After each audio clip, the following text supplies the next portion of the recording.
Well, thank you all for being here on such a glorious afternoon. I guess everyone in this room knows someone with dyslexia. Anybody not know anyone with dyslexia? And maybe some of you have got dyslexia even. And that's probably my main qualification for being here. I'm not dyslexic, but many members of my family are, and it's a condition I've been interested in for, sadly, almost 50 years. And through that time, I've seen many myths about dyslexia, those myths then being exploded, and then going backwards with more and different myths and misunderstandings. So today I want to talk a little bit about that history and a little bit but more about the current scientific understanding. So what is dyslexia? Well, very simply, dyslexia is a difficulty in learning to read and write fluently. This is a book which many of you can't read the title of. The title is Dyslexia. I wrote the book, but in fact I can't read it either, but I'm not dyslexic. More formally, dyslexia is a neurodevelopmental disorder. And what that means is that it's one of a group of learning disorders that have a very early onset. They're likely to be genetic. Certainly there's a familial basis. They're lifetime persistent. And they often co-occur with other disorders. And that makes dyslexia a little bit complicated. But it's an important disorder for us to understand because it has quite a significant impact, not just on children and their families, but also on society. Poor reading and spelling can lead to disengagement from school, certainly often to poor educational attainment, limited job opportunities, low levels of adult productivity and well-being. So it has, if you like, an economic impact on society a long way down the line from those first days when a child is having difficulty learning to read. So it would seem fairly straightforward that this is an important disorder, but it turns out that dyslexia is very controversial. And there are many reasons for this. One of them, I think, is that there's no clear-cut definition of dyslexia. Dyslexia is not a clear-cut disorder like some, say, medical illnesses. Chickenpox, we know if someone's got chickenpox because they've got particular sort of spots and scars. But dyslexia is not like that. It's more like blood pressure. So it's continuously distributed in the population. So blood pressure can be very low or it can be very high. We don't just accept, though, therefore, that it's not something that needs to be treated. Indeed, if you have high blood pressure, then you do need treatment. Otherwise, you'll be seriously ill. And we call high blood pressure hypertension. So in the same way, what you might say is that for reading skill, reading here is distributed, does this work, from, from low to high. Most of the population are sort of average readers, about 68% of the population. It's just a normal distribution. At the lower end, we have people with dyslexia, but again, controversy rages about where to put the cutoff. You could have a very severe dyslexic condition, and sometimes people would say those people are in the bottom 5% of reading skill, or perhaps a milder form of dyslexia, say the 10th or the 15th centile is often quoted, even the 30th. So people are uneasy about a disorder that can't be very precisely defined. And 'twas ever thus. So dyslexia was first described in 1896 by Pringle Morgan, who's a GP. He had a 14-year-old boy, an intelligent boy, referred to him who couldn't even write his own name. His name was Percy. He wrote it as Pressy. And he thought this child had a form of congenital word blindness. And that led people to think that this disorder might be something to do with the eyes. And indeed, many ophthalmologists then became involved in researching the condition. This is one of the pioneers, James Hinchelwood, who was a Glaswegian eye surgeon. And he, though, recognised that the problem with these children wasn't that they couldn't see things, it was that having seen something, they had difficulty naming it. So he had the proper understanding of congenital word blindness, which is that it's a difficulty in naming objects that you see. And he thought this was what was characterizing these children. He thought it was very important for it to be recognized. Otherwise, he thought these children would be neglected or flogged for a defect for which they are in no way responsible. Now, in the 1930s, there was, I think, a very influential pioneer of dyslexia, Samuel Orton. He was an American pediatric neurologist who was very concerned that he was seeing children with reading and spelling difficulties, which he thought might be to do with some visual problem. He called the condition strephosymbolic, literally the twisting of symbols. And he came over to Britain to try to find out from these British pioneers exactly what was going on for these children. In fact, that was an unproductive visit because by then medics in Britain were focusing more on dyslexia that follows from stroke, and more of an acquired problem and not developmental. So he went back and continued to collect and to review his case files. And what he discovered was really two important things. One is that dyslexia runs in families, which we know now for sure, but also that in a family, if there was a dyslexic person who couldn't read, there might be another, say, sibling or a parent who perhaps had a difficulty with speech, or another who had difficulty with language, maybe a stammerer. So he saw there was some kind of constellation of difficulties that were being passed down through families, and one of these was strephosymbolic, or as we now call it, dyslexia. And often I think his work has not received the kind of credit that it should have done, because I think he really was onto something at that point, and this was his book from 1935. He also set up one of the first dyslexia clinics in Boston. And he hired an educational psychologist and a remedial teacher, so Gillingham and Stillman. And the methods that they pioneered, which was essentially multisensory teaching to get around the difficulties dyslexic children have, is still used. They're still used today, or at least they are foundational to the principles that are currently used. Well, after 1935, research on dyslexia seemed to stall somewhat. Nothing seemed to be going on. And then in Britain in the 1960s, the Word Blind Centre opened in London. And this was a very important centre that brought together really a multidisciplinary team of people who were interested in dyslexia. So neurologists, paediatricians, speech and language therapists, teachers, educational psychologists.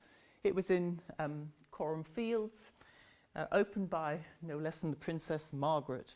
And in the 10 years that was open, they wrote a lot and accumulated a lot of knowledge. And one of the important outputs was the first definition of dyslexia in 1968, which followed from a World Federation of Neurology meeting that they convened. And they described dyslexia as a disorder manifest by a difficulty learning to read, despite conventional instruction, adequate intelligence, and socio-cultural opportunity, dependent upon fundamental cognitive disabilities, frequently of constitutional origin. Now, this definition has been very much criticised over the years, not least because it has a lot of woolly terms in there, like what is adequate intelligence, what is socio-cultural opportunity. But nonetheless, I think we still understand that dyslexia is due to some fundamental cognitive processing difficulties, which are likely to be actually of genetic origin. I wanted to finally, just in terms of the history and the myths, to mention Mary Warnock, because so this is now some 10 years after the Word Blind Centre closed, and there was a lot written about dyslexia, and Mary Warnock was a great friend of Tim Miles, who was one of those early pioneers who set up the Dyslexia Centre in Bangor. And she was asked by government to do a review of special educational needs. And she was told by the civil servants before she even started the review that she was not to call to give evidence Tim Miles, that they really were so against the concept of dyslexia before the review even started that she really didn't have a chance to address this important issue. And in her testimony, one of the things she said is one of the things we were forbidden to mention was dyslexia because that was thought to be a middle-class invention. And this is something that we've been very interested in because it wasn't just middle class, it was considered to be an invention of worried mothers. And women were getting a very bad reputation for complaining because they were lobbying, often for their sons, interestingly, to get the education that they needed. Sadly, it's becoming a middle-class syndrome again. And that's not because we don't have good scientific understanding, but it's because state provision has been withdrawn. And now many of the only children who can access special support are those from middle-class families who have the wherewithal, one, to purchase an assessment, and two, to get teaching for their kids. But I don't want to be too depressing at this point, because what I want to say is that about the same time, in psychology, the science of reading was getting going, and this was really very important, I think, for moving forward our understanding of the dyslexic condition. Psychologists were particularly focused on the adult reading system and how that worked. And very soon they began to build models of the reading process. And this is a model, very simple model in all languages across the world. Reading depends upon linking print with pronunciation or print with sound.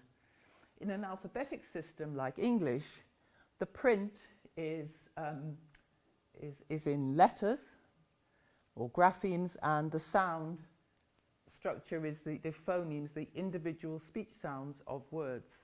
And the alphabetic reading systems are probably among the hardest to learn to read because children are not at all aware, it's not very obvious to them, that words can be split into small speech sounds.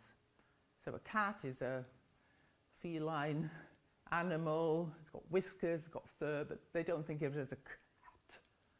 So this is a kind of a challenge to the child learning to read, and as we'll see, particularly the child with dyslexia. In 1979, Frank Valentino wrote this landmark book. This was the one book I think I used in my PhD, apart from one about the Word Blind Centre. There weren't many books around at the time on dyslexia. And what Frank Valentino did was a huge review looking at all of the research on dyslexia and saying, okay, it's not a visual perceptual problem, it's actually a problem in coding, visual symbols and visual objects. And he reinterpreted then dyslexia as being a verbal coding deficit. The Haskins group at Connecticut went further and said that the verbal deficit in dyslexia was actually a deficit which was manifest by difficulties in learning the alphabetic principle, that is, the mappings between these graphemes in words and the phonemes. We've lost the T from cat, but it's down there. And for a child to learn to read, they must become aware of this sound structure of words. And that ability to reflect and manipulate the sound structure of words is crucial to the early stages of learning to read. And it is probably where children with dyslexia have the initial difficulty. By a decade later, enough data had amassed, mostly from studies of adult reading, for computer models to be built to simulate the process of reading and indeed the process of learning to read. So this is Mark Seidenberg, who is credited with developing this really influential model which runs in a computer, of learning to read. Essentially, I can't get this to work, but the computer learns the relationships between printed words and sounds, and the more as it begins to learn that word, there's error correction built into the model, and gradually this system, there's a division of labour, so that once this system is running well, the phonological pathway, you can then start to actually get to meaning without going through phonology. Essentially, it's a computational model of learning to read. And once they had this model working, what they did was they degraded the units of representation in the phonological system of the model. And when they did that, the model started to make dyslexic reading errors. So this was quite an important proof that ideas that children with dyslexia had difficulty with phonology, and that's what was creating reading problems for them, was proved by this simulation in a model of if you have if you're trying to set up a reading system and you have a phonological problem, then you're going to have difficulty and you're going to produce dyslexic reading errors. So that was quite an important way forward in 1989. So what do we mean about these phonological deficits in dyslexia? Well, I've talked about phonological awareness, the ability to reflect on the sound structure of words, and that's an area of great difficulty for children with dyslexia. They also have difficulty with name retrieval. Now, psychologists use this funny task called a RAN task, rapid automatized naming, which you simply present a matrix of maybe little objects or colours or letters or digits, and the task is just name them as quickly as you can, and we just time how long it takes. It takes a child with dyslexia a long time to complete those tasks. They have difficulty in rapidly retrieving the names of things they can see. So, like this congenital word blindness mimicked in an assessment test. They also have difficulty with phonological memory, particularly verbal short-term memory. Everybody jokes about the memory difficulties of children with dyslexia, but it is one of the cardinal features. Not so important these days when we don't have to learn phone numbers, but they do have difficulty in memorizing, and sometimes in adulthood these difficulties are more significant for them than the problems with reading and writing. So I once worked with a chef who was very dyslexic, and he said the thing he found really hard was that the head chef would tell him to do this, this and this, and he'd do this and he'd think, what was this and this? So the memory difficulties are actually quite significant, although they're not central to the difficulty they have learning to read. Now, they also have difficulty with verbal learning. So the way this impacts learning to read is they have difficulty in learning their letters and letter sounds, and they also actually have difficulty learning digits. And often arithmetic can be a difficult thing for a dyslexic child to acquire, even though they can actually go on to be quite good at mathematics.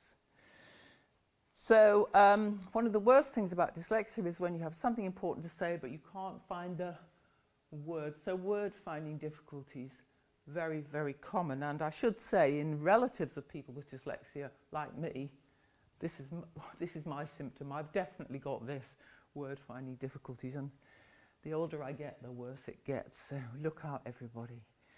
So 40 years after Valentino's book, he published this paper reviewing the subsequent research and saying that what we've learned in the last 4 decades at the time was that verbal difficulty that I had described in relation to dyslexia was actually a problem in coding the speech sounds of words. So, well, where does it come from? Well, we know that it runs in families, dyslexia. Is that where this phonological difficulty has its origins? This is my family. Well, my nephew on the left is now 36, but anyway, that's him, my brother and my father, and they're all dyslexic to varying degrees. And we know from studies of children who are at family risk of dyslexia that there is about a 45% chance that they will develop dyslexia themselves. So this is really quite a highly heritable condition, although you can't say how severe the difficulty will be in passing from a parent to a child. There have now been many studies that have, longitudinal studies, that have followed the development of children at family risk of dyslexia from preschool, before they learn to read, through the school years. And those studies are important because they're free of clinical bias, and they actually can look at what precursors there may be that you could pick up early on before a child actually manifests dyslexia, and may have all sorts of secondary consequences of having had that problem. This is a colourful, rather busy schematic, but I'm really trying to summarise here something like 90 studies. So what these studies have done is they recruit children at family risk of dyslexia. I'm going to give up on that. And they're comparing them with kids from families where there's no risk of dyslexia, there's no history of dyslexia.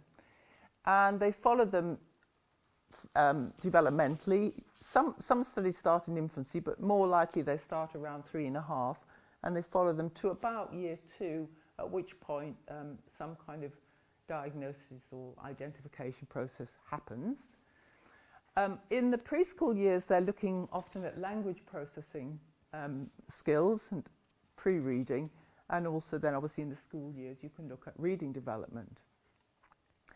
And what you find is you compare them as a group, children at family risk of dyslexia, with controls. In the preschool years, they show slow language development, and they show phonological difficulties. Now, those difficulties at that stage can't be picked up on phonological awareness tasks, but they'll have difficulty, for instance, in repeating non-words, saying a word like tebwa that they've not heard before, many of them even just pronouncing words like spaghetti that are words used in their home, but they just can't get the phonological form right. So they have these phonological difficulties. And then in those families, some children will end up as dyslexic, some will end up as not dyslexic, and some will be dyslexic, and they'll also have wider language reading comprehension problems. So a key question, you might be wondering what all these flags are, and that's simply just to say that these studies have been done in all sorts of different languages, and very, in a way, surprising, the underlying difficulties are the same regardless of whether the child is learning to read in Finnish, which is the most regular language, the most regular alphabetic language, or English, which is the least regular language, or even in Chinese, and that's quite an important finding. So what I'm saying is not just Anglocentric, it's kind of universal. Okay, so a key issue then is how come, which of these children who as a group have got slow language actually end up with dyslexia. And what the data indicate from, I should say this is a meta-analysis, is that the critical thing is what's happening to language. So if language is, if the language difficulty is persisting, children are likely to end up with a dyslexic difficulty. If the language difficulty is resolving or is very mild, they're likely not to be dyslexic. And that indicates that poor language is one of the liability factors for dyslexia. So it's not just phonological aspects or speech processing, but also oral language. So that includes vocabulary and grammar and understanding. And in terms of practice, it means that actually school age is a very critical point at which you could actually assess the readiness of a child to learn to read.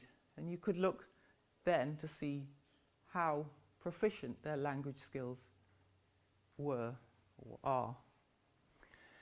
This these findings led us to, well, we had done one of these studies, but led us to think what we really needed to do was a study that looked directly at a comparison between children at family risk of dyslexia and children who had a preschool language difficulty. That is the sort of children who are having speech and language therapy. So that's what we did that's just some definitions. Let me just say a little bit about this first of all. So in child psychology, it's typical for dyslexia to be kept separate from language disorder. Both are neurodevelopmental disorders, but they're kept rather separate because one affects written language and one affects spoken language. But the data from these family risk studies are sort of suggesting that that might be a simplistic division. So a language disorder is a communication disorder with persistent difficulties in oral language, understanding it and producing it, whereas dyslexia is defined as a learning disorder affecting the development of reading and spelling. But maybe there's more overlap than this kind of classification suggests. So what we did was we conducted a longitudinal study, starting by recruiting children when they were 3.5 years old to 3 groups. Children at family risk of dyslexia, children with preschool language difficulties who are not at risk, and controls. And we followed them at annual intervals, but at age 8 we assessed them to see whether or not they fulfilled the criteria that would normally be exercised to say a child is dyslexic. Okay, this is a wee bit complicated, but let me just tell you briefly what we've got here. What I've plotted here are 3 graphs. The first is for the group that are the control group who are, if you like, typically developing. The second is children at family risk of dyslexia. And the right hand is children with a language disorder in the preschool years. On the x-axis, we've got their performance in phonological processing. This is the speech processing skills that we think are fundamental for learning to decode words. And on the y-axis is their understanding of language, their comprehension. And the diamonds are just the children in the groups and where they fall in relation to these axes. The dotted line is 1 standard deviation below average. So if you're on the left of the dotted line, it means you've got a phonological difficulty. If you're below that horizontal line, it means you've got a language difficulty. So if you look here, these kids have got language difficulties. That's why they're called DLD. So there's lots of them below the line. But look, a lot of them also have got phonological difficulties. That's quite important because we think it's phonological difficulties that's carrying the risk of dyslexia. If you look at the typical children, most of them are up here in that top right quadrant, and that's where you really want to be. That means you've got good language, you've got good phonology, you should end up learning to read without any difficulty. And then if you look at children at family risk of dyslexia, quite an interesting pattern here. A lot of them are in that upper right quadrant, which is where you want to be, but also a lot of them also have got phonological problems. So it's looking like the family risk group have got phonological processing problems well before they go to school, when they're 3.5 years of age. So let's fast forward now to what the outcome is for the children in these 3 groups. That is, which of them end up, how many of them end up dyslexic? So first of all, typical children, 7% of them will end up with a profile that looks like dyslexia. And population studies say that the prevalence is about 7%. So that is quite comforting. There's about 4 times the risk that you'll be dyslexic if you're from a family in which there's a history of dyslexia. A 4-fold risk, and that's quite something. In some studies it's much higher, but I think this is probably a realistic figure. But if you look at children with language difficulties, 66% of them have got dyslexia. So, and that's really quite shocking because these children have got preschool language problems, and there is a potential that they, with early intervention, fewer of them would have ended up with difficulties. The other thing you can do with these data, and we've got loads of it, is you can actually pick out the children who are at 8 typical readers, language disordered and dyslexic,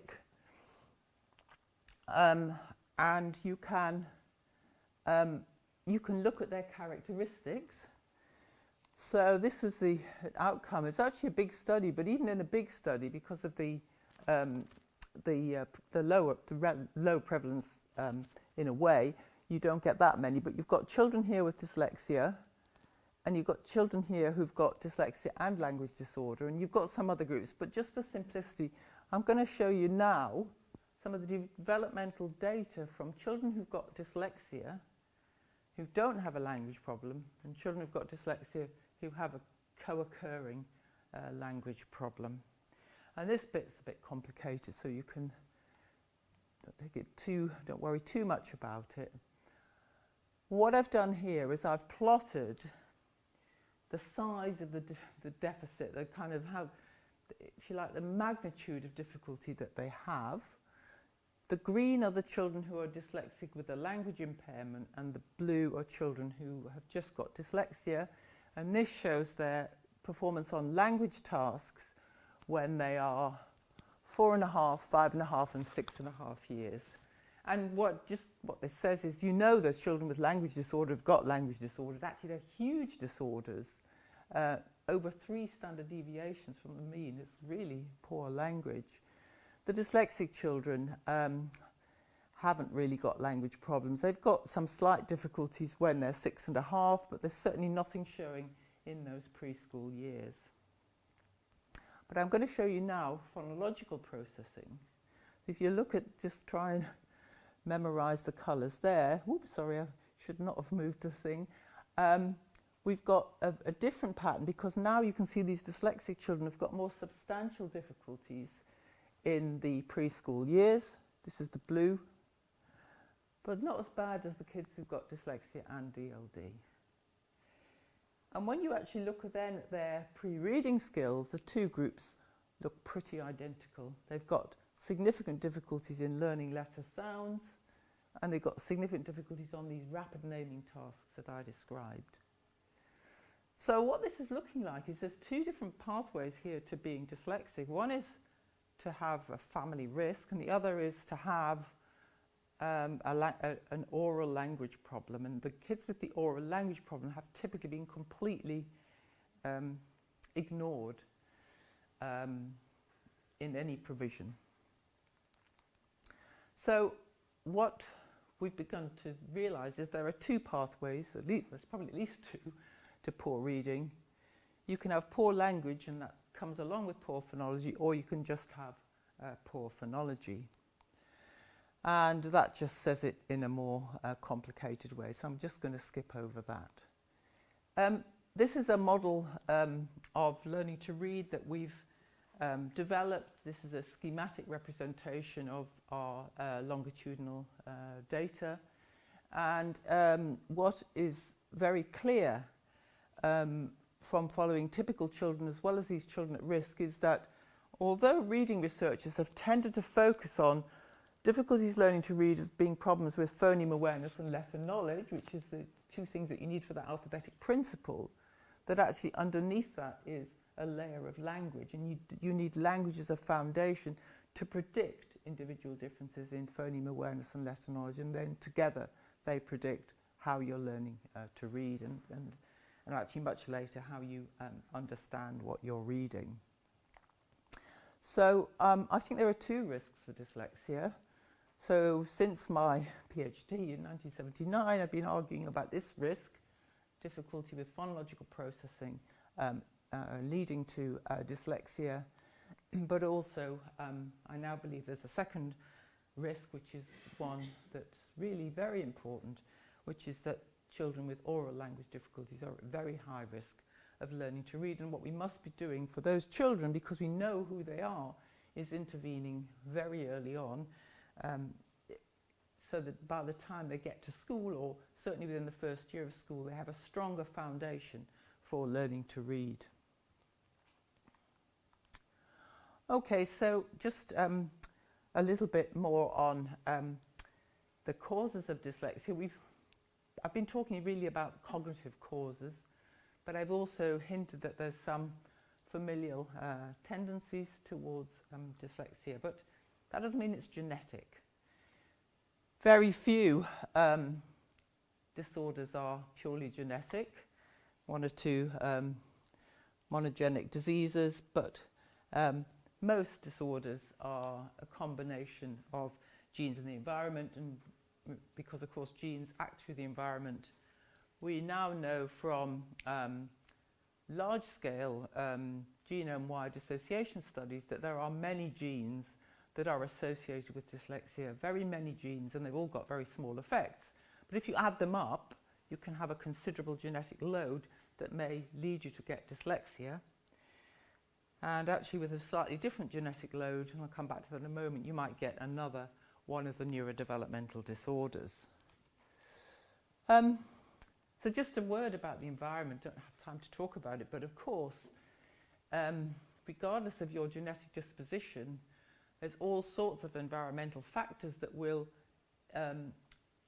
be involved in your reading acquisition or your reading development. So the home literacy environment is we know, very important. And in the home there are active influences on learning to read. Some parents read a lot with their children. Some parents actively teach their children letters and how to write their name and so on. And there are also passive influences of the environment. So in some homes, children will see their parents reading. So the number of books a parent has is one of the predictors of how well their child will learn to read. And then, of course, there's the school. We are now in England, I think it's less so now in Scotland than it used to be, we're now purely phonics. That's what we teach. We teach phonics. If the phonics goes wrong, we teach more phonics, which I think is a kind of mad, Ofsted kind of edict. But in a different school system where phonics wasn't taught, children would be learning to read in a different way and probably at a different rate. So government policy will obviously, it is government policy to teach phonics, but there may be other government policies. Perhaps a government would say you need early identification of language difficulties, and that might produce different outcomes for children at genetic risk of dyslexia. And of course we need to always think about the culture and the language. We've just completed a trial of a language intervention in India, and quite a lot of things affected the trial. By the way, the intervention didn't work in this randomized trial. The government basically told us to stop delivering the intervention because there was going to be an election. So I don't think we could quite do that here when our politicians go into purdah. We don't stop the school system, we don't stop interventions. And also just in terms of delivering the intervention, in England we worry about school pupil absences, but there you worry about the teacher not being in the classroom. So there are lots of other much wider macro influences that we need to take account of when we're thinking about what is predicting a child's reading outcome. And so I like to think of dyslexia and along with other neurodevelopmental disorders within this kind of multifactorial risk framework. So what we have here are different levels of explanation for disorders. So we have the genetic level or the biological level. We've got brains and genes up there. We've got the cognitive level, which I've been talking about, and we've got the phenotype. We've got the actual behavioural profile that will lead you to decide if someone's dyslexic or not. And of course, at every level, we can have interactions with the environment. The more, what I'd say is the more risks you get, the more likely is you're going to get a disorder. Now, in dyslexia, I don't think we could doubt that the core of dyslexia is a phonological difficulty. And that might come from a language difficulty, or it might come from a heritable risk, but it's a phonological difficulty. But because dyslexia is a neurodevelopmental disorder, one of the things I said is these disorders often co-occur with other disorders. And I've been talking about the fact that there is often a co-occurrence with a language disorder, which might be associated with DLD later on in development and dyslexia, but also some of these children have attention problems and they may actually have ADHD. So these diagnoses, they're not clear-cut. We used to think these are all clear-cut, very specific disorders, but actually there's quite a lot of overlap here. And this is adding to complexity about dyslexia, but also controversy. Because people say, well, there's all these other features. It's not a clear-cut thing, is it? So it's, you know, it's not a useful concept. And I don't believe that, because I believe what's important is to understand at the cognitive level what the core deficits are. And if you've got a child with primarily with dyslexia, then you need to be working at that core. But if they've also got a language problem, you need to be also addressing some of those difficulties. So back to my family now. We share genes, but of course we don't all share exactly the same genetics. I want to just say that my father had very mild dyslexia. He has very high spatial skills. He's an engineer. My brother had quite significant ADHD with his dyslexia. Got into a wee bit of trouble. You can see that already predicted by his cowboy outfit, perhaps. And my poor nephew has a language disorder as well. So actually, going back to 1935, Samuel Orton was right. What was being inherited was a sort of familial risk of some neurodevelopmental difficulty, but which one it was and how it combined is still something we're trying to work out. And that's really where the research is now, trying to understand how these different risk factors accumulate to define different disorders. Okay, all this is just theory. If it's going to be of any use at all, we've got to use it to tell us what to do to help children learn to read. There's a vast literature. This is very upsetting. There's a vast literature on what works for children with dyslexia. I mentioned Gillingham and Stillman back in the 1930s, but actually since then there have been a lot of very robust randomized controlled trials showing that the kinds of intervention these children need are structured approaches to helping them develop their phonology and linking their phonology with the letters and the orthography and using multisensory techniques. We've done several, I don't know how many of these randomized trials. You know, they're all at some point have been in government guidance. But at the moment, there's almost no provision. That's very sad. This is where you move from research informing practice, but then policy sometimes choosing, I think for political reasons, to go down a different route.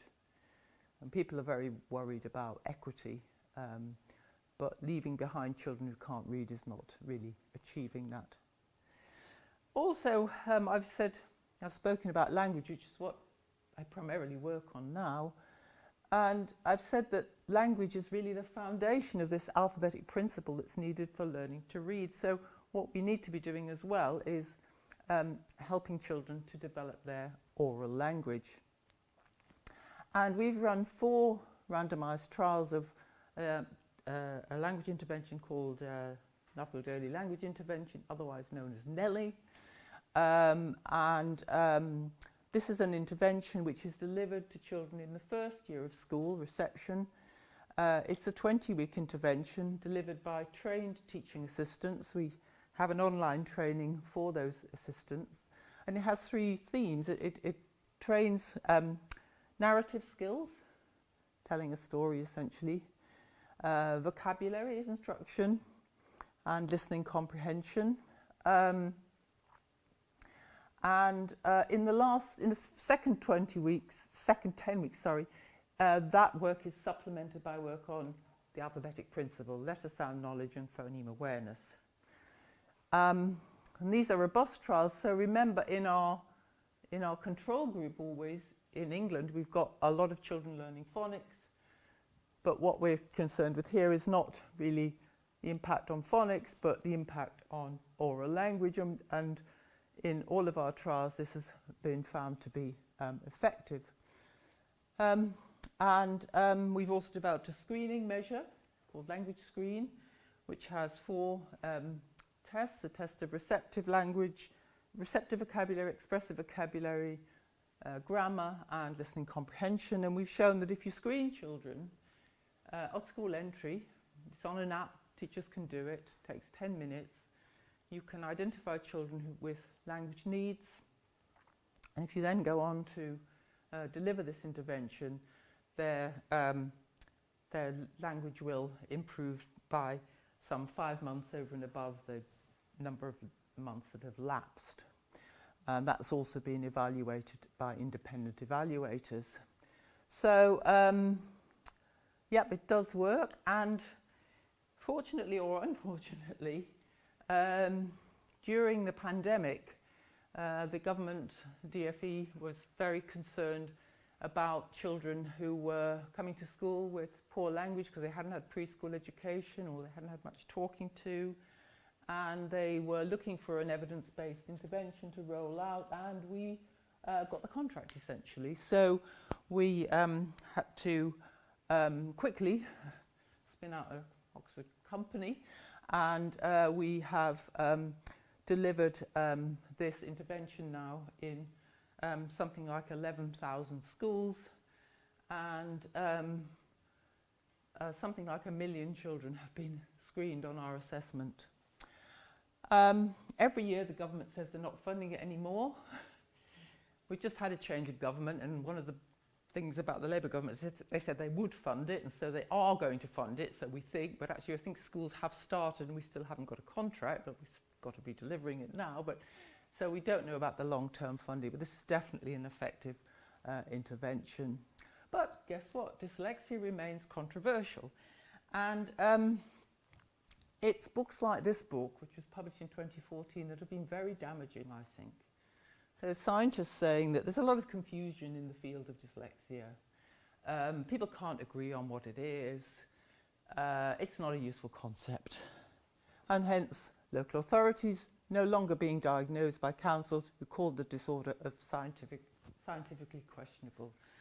Unfortunately, Elliott and Grigorenko have just published a second edition of their book, so we are still watching this space as to what our new administration will be thinking about reading as well as language. I'm not going to talk about that, but in retaliation, we've just completed a survey study, a Delphi study, where we've got a consensus definition of dyslexia. We've had 70 experts work together on this, and I think it's going to be published. It looks like it is. So just to conclude then, throughout the history of dyslexia, campaigners have had to fight to keep the concept of dyslexia alive. And I think I sort of feel I've become one of those. Dyslexia is not a clear-cut diagnostic category. I think that should be clear from what I've said. We don't know where the cutoff is. We also know it sometimes co-occurs with language difficulties and much else, no doubt. And it can vary in severity. But I think one of the really damaging things, which is why the dyslexia debate book came up, is that a lot of people think a diagnosis is necessary, and it is admittedly something that unlocks gates to treatment. But unfortunately, having a diagnosis encourages private practitioners to have very expensive assessments that can be bought, and this is, of course, very damaging to the system and to those children who perhaps most need it. Just finally, language sets the stage for learning, and so children who enter school with poor language are at high risk of dyslexia. DLD, developmental language disorder, has much less awareness. It's much more undercover than dyslexia, but it is just as common, and it is just as common as autism, but everybody knows about autism spectrum disorder. It's important for us to intervene to support individual children with poor language and literacy so that we can break this vicious cycle. We don't want them to have poor qualifications, because at the end of the day this leads to reduced home resources and reduced home learning environments, and you get this intergenerational cycle of disadvantage. So please don't let it happen. Thank you.